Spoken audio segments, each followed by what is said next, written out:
quick tip on some caulking here. If you got an issue where you've caulked something and you come back a couple days later, or maybe even a week, and it's separated or cracked after it dries, chances are whoever did this probably used adhesive caulking, which isn't that flexible once it dries. So you got to find something that'll stay flexible after it dries. I get this DAP product. It's siliconized and it'll stay flexible, after it dries. It's not an adhesive caulk per se.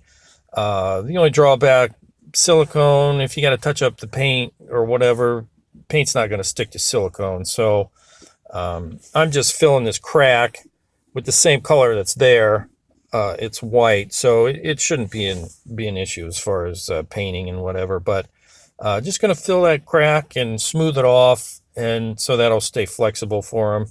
Sometimes if you got a huge gap, you might have to caulk it a couple of times, let it dry and shrink and then re-caulk it. But in this particular scenario, it's just a tiny crack I'm trying to fill. So I squirt it on. Try not to put too much on. It doesn't have to be super neat because you're going to come back and tool it with your finger anyway. So I just try not to put too much on because I'm going to have to work it in that crack with my finger. So after I squirt that on, I take a damp towel and wipe my finger on it just to get my finger damp, not soaking wet, but just damp, and then wipe the caulking, work it into that crack, and wipe off the excess. If you got to stop every couple inches and wipe your finger off on a dry paper towel, and then just kind of repeat the process until you get it how you want it, and you should be good to go. So I hope that helps.